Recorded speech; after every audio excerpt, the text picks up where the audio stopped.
बहुत समय पहले की बात है। तीनों लोकों में हाहाकार मचा हुआ था। महिषासुर नाम का एक भयंकर असुर, जिसके पास भैंस का सिर और मनुष्य का शरीर था, उसने अपनी क्रूरता से स्वर्ग, पृथ्वी और पाताल तीनों लोकों को अपने आतंक से भर दिया था। उसने कठोर तपस्या से ब्रह्मा जी से यह वरदान प्राप्त किया था कि कोई भी देवता या पुरुष उसे हरा नहीं सकता। इस वरदान के घमंड में चूर होकर उसने इंद्रलोक पर हमला कर दिया, देवताओं को परास्त किया और उन्हें स्वर्ग से निकाल दिया। हार से दुखी और भयभीत होकर सभी देवता ब्रह्मा, विष्णु और शिव के पास गए। उन्होंने महिषासुर के आतंक से मुक्ति पाने की प्रार्थना की। देवताओं की दयनीय दशा देखकर तीनों देवों को बहुत क्रोध आया। उनके क्रोध और शक्ति से एक अद्भुत और तेजस्वी प्रकाश पुंज उत्पन्न हुआ, जिसने एक अत्यंत तेजस्वी और शक्तिशाली स्त्री का रूप धारण कर लिया। यही थी माँ दुर्गा।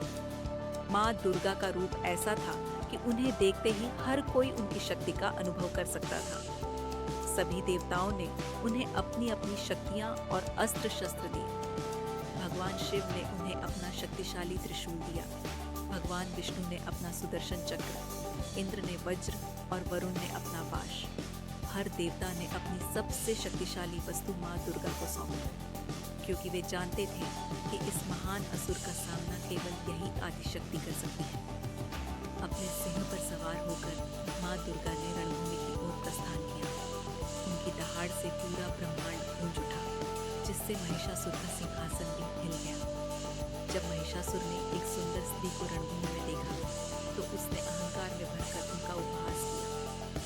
उसने सोचा कि यह स्त्री उसका क्या बिगाड़ सकती है, लेकिन महिषासुर का यह भ्रम जल्द ही टूटने वाला था। माँ दुर्गा ने युद्ध आरंभ किया। उन्होंने पलक झपकते ही महिषासुर की विशाल सेना को नष्ट कर दिया। महिषासुर क्रोध में आकर खुद युद्ध के लिए मैदान में उतरा। वह अपनी माया का उपयोग कर कभी भैंस का रूप लेता, तो कभी मनुष्य का, और कभी दोनों का मिश्रित रूप धारण कर लेता था। वह सोचता था कि इस तरह वह माँ दुर्गा को भ्रमित कर सकता है, लेकिन माँ दुर्गा तो साक्षात आदि शक्ति थी। उन्होंने महिषासुर के हर वार को बड़ी फुर्ती से नाकाम किया। अंत में जब महिषासुर ने भैंस का रूप धारण किया, तो माँ दुर्गा ने अपने शक्तिशाली त्रिशूल से उसके शरीर को भेद दिया। जैसे ही महिषासुर अपनी असली रूप में आया, माँ दुर्गा ने अपनी तलवार से उसका सिर धड़ से अलग कर दिया। महिषासुर के अंत होते ही तीनों लोकों में शांति और खुशी लौट आई। देवता और मनुष्य सभी ने मिलकर माँ दुर्गा की जय जयकार की। यह कहानी हमें सिखाती है कि बुराई चाहे कितनी भी बड़ी क्यों ना हो, उसका अंत निश्चित है। यह भी बताती है कि जब सभी मिलकर एक उद्देश्य के लिए खड़े होते हैं, तो कोई भी चुनौती असंभव नहीं होती। माँ दुर्गा का यह अवतार नारी शक्ति, साहस और धर्म की बुराई पर विजय का प्रतीक है। यह कहानी हमें हमेशा सत्य और न्याय के मार्ग पर चलने की प्रेरणा देती है। महिषासुर पर माता दुर्गा की जीत हमें यह सिखाती है कि बुराई चाहे कितनी भी शक्तिशाली क्यों ना हो, अंत में जीत हमेशा अच्छाई की होती है। यदि आप इस संदेश से सहमत हैं, तो कृपया लाइक करें।